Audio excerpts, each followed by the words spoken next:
sambil kita kumpulin saksi-saksi ahli, nanya, alhamdulillah disetujuin, dikabulin gitu gugatannya.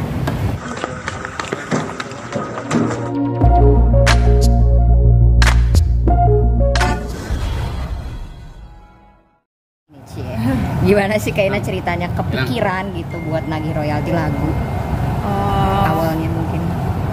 Jadi awalnya itu sebelum aku benar-benar dapet kuasa hukum ya, aku konsultasi dulu kan, ya, nanya misalkan kalau royalti itu bisa nggak ya kira-kira dimasukin dalam harta gonogini, karena kan pada prinsipnya harta gonogini itu kan suatu penghasilan atau harta yang dihasilkan selama masa pernikahan kan. Nah, terus aku tanya tuh ke lawyer aku kan, dia kayaknya bisa Uni, memang belum pernah ada sih sebelumnya, maksudnya kasus yang bisa memenangkan royalti sebagai harta gonogini. Cuman ya kita coba aja, Uni ada pegang nggak itunya, apa namanya, surat perjanjian kerjasamanya dia sama label. Coba aku cari-cari deh, udah gitu kan, cari di arsip, alhamdulillah ada. Ya udah itu jadi dipelajarin sama beliau sambil kita kumpulin saksi-saksi ahli, nanya, alhamdulillah disetujuin, dikabulin gitu gugatannya. Nah memang ya lagi-lagi Allah sih mempermudah saksi ahli. Untuk dapetin saksi ahli itu juga masya Allah prosesnya nggak gampang ya. Kita sampai tim kuasa hukum aku sampai wawancara 80 orang dan mereka nggak bersedia karena dari saksi ahli pihak sana itu gelarnya kalau nggak salah dokter. Jadi dan mereka tuh nganggapnya ini tuh kayak yang diseniorkan ya, yang dihormatin, jadi pada nggak mau kan. Nah, alhamdulillah Allah kirimin satu ini saksi ahli yang ternyata dosennya ini juga gitu, jadi ya udah alhamdulillah. Lagunya itu semua lagu yang mungkin tentang anak kakak aja atau semua lagunya? Ya semua lagu yang terinspirasi dari aku dan anak-anak. Apa kalau betul? Yang seingat aku ya Surat Cinta untuk Starla, terus Bukti. Kalau Surat Cinta untuk Starla sendiri, kalau by lirik, kalau mau dirundutin gitu ya, aku ngerasa itu bukan untuk aku atau anak-anak sih. Tapi kalau karena itu judulnya pakai atas nama Starla, jadi ya aku juga masukin itu ke dalam gugatan. Cinta untuk Starla, Bukti, Titik Balik di Hidupku, Orang yang Sama, terus Saat Kau Telah Mengerti, itu kan juga untuk anak-anak. Jadi ya itu lah. Kenapa kamu ngerasa kayak gitu Kak? Itu bukan untuk anak. Maksudnya kenapa pilihnya sampai gitu? Ntar rame lagi. Kamu yakin gitu Kak? Kamu yakin banget kalau itu memang bukan untuk kamu atau anak, atau memang perasaan kamu aja atau gimana? Memang ada bagian lirik yang kadang kalau ini kayaknya bukan buat gua deh gitu. Kayaknya ada yang lain atau bukan anak. Ya deh, jangan deh. Tapi orangnya orang yang sama seperti yang kemarin kan? Perempuannya kemarin seperti sempat menjadi. Kenapa? Benar apa itu juga bukannya termasuk di lagu? Oh nggak tahu ya kalau itu ya, walau alam ya.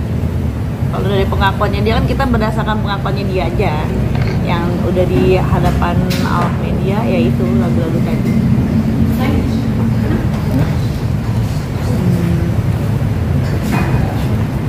Tentang soal Kia Kak, pernyataan Kia ini. Oh iya, katanya kan Kak Inara sempat statementnya Kia itu dapet jobnya dari Kak Inara, tapi dibantah juga nih sama Kak Kia sendiri kalau misalkan memang dia tuh dapet job memang bukan dari Kak Inara, karena dia juga sebenarnya kan sudah di dunia entertain tapi sempat vakum juga. Oh nggak tahu, aku nggak tahu. Kalau emang di dunia entertain ya nggak tahu, karena emang sebelumnya nggak kenalin sama Virgon sendiri karena dia kan motorannya. Terus dia minta kenalin ke manajer aku, ya aku kenal. Tapi Kak Inara sendiri merasa kalau memang yang mengasih job itu ke Kia itu memang dari Bisa langsung ditanyain aja sama manajer aku, Kak Putri. Kan beliau yang iniin. Oke, Kak Ina. Yang soal ini kan yang lagi gemes-gemesnya katanya bilang ke mertua kan viral banget ya. Gimana Mantan tanggapannya sih? Iya tanggapannya tuh. Oh, yang katanya gue lagi gemes-gemesnya. Oh, Umur gimana? segitu katanya lagi gemes-gemesnya gimana? Jadi sorotan di situ. Oh, Dimin aja. Tapi sejak saat Mantan. itu mungkin mantan mertua jadi ngechat kakak mungkin atau Enggak ada. Mantan mertua kan ini terlihat bucin banget ya Kaina saat sekarang ini. Dan mungkin dulu pas masih tinggal bareng, masih serumah, bucin juga nggak sih sama pasangannya gitu maksudnya dulu pas tinggal bareng. Kalau ya mungkin emang sukanya yang lebih muda. Atau mungkin di balik itu ada apa ya, psikologinya mungkin ngerasa kayak masih pengen deket sama anak gitu. Kalau aku ya ngeliat tapi ya karena kehilangan momen-momen waktu Virgon masih kecil gitu, jadi seorang ibu ya, tapi ya dialihkannya ke hal-hal yang tadi itu lebih ke afeksi terhadap lawan jenis yang umurnya terpaut lebih jauh gitu di bawah dia. Ya itu sih balik lagi ya ke selera. Ya aku juga balik lagi cuman bisa ngedoain aja kalau memang mau serius ya, mudah-mudahan bisa langgeng gitu ya, dan tujuannya ya semata untuk sama-sama bermanfaat lah ya, ibadah. Jadi jangan cuma istilahnya gimmick gitu, sangat disayangkan. Ya kan Mama Eva kan kabarnya kemarin habis rekaman bareng nih sama Bang Jordan. Nah mungkin kamunya kenal nggak sih sama pacar Mama Eva yang sekarang sebelumnya? Nggak kenal sama sekali. mungkin waktu maafnya nggak sebelumnya waktu masih berumah tangga Mang Eva mungkin pernah ada deket sama cowok waktu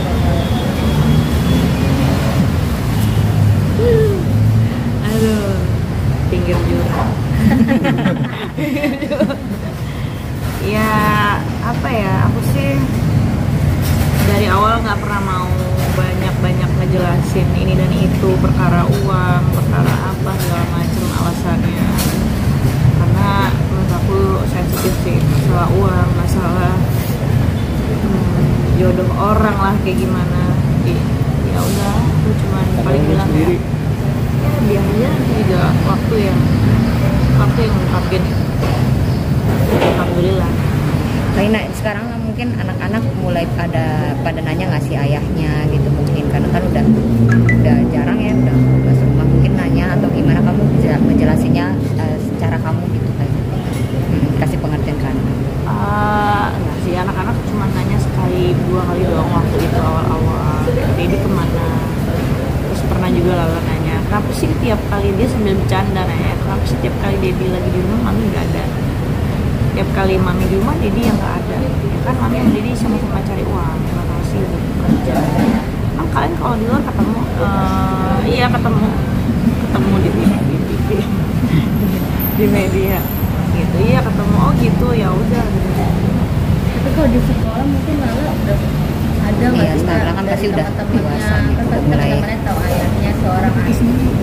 Alhamdulillah Starla dari sebelum kasus ini memang aku pilihin sekolahnya homeschooling, jadi nggak sih, aku nggak ada kekhawatiran ke arah sana, karena memang pertama homeschooling, terus kedua homeschoolingnya ini kan international school, jadi bukan yang tipe-tipe maaf ya kan. Terus salah lagi gitu, jadi lingkungannya beda, dia punya atmosfer sekolahannya itu beda. Kenapa homeschooling? Karena Starla lebih suka ekskul sih, kayak lebih dia punya ketertarikan tuh lebih ke musik kayak gitu, lebih ke sport. Jadi akademisnya harus tetap ada, tapi hanya ya formalitas aja sih, supaya dia tetap ada wawasan secara akademis. Tapi Kak, pas kamu menangkan royalti sama yang kemarin itu, ada komunikasi lebih lanjut lagi nggak sih antara Kak Inara dengan Kak Firgun, atau sebatas kayak anak-anak jalan-jalan masih kayak komunikasi atau gimana sama Kak Firgun? Masih cuman terkait anak-anak aja sih paling. Kalau masalah harta gono gini udah urusan lawyer to lawyer ya. karena kan sudah ada putusan dari pengadilan juga. Biasanya jadwal ketemunya gimana Kak Ina? Anak-anak sama Bang Fir? Nggak nentu ya, sesempatnya jadinya aja. Kalau dia lagi nggak kerja, dia bilang lagi pengen ke rumah nginep, ya udah aku pindah hotel gitu. Mungkin waktu itu pernah berapa hari mungkin Kak Ina nginepnya atau Cuman 1 malam doang atau apa sih?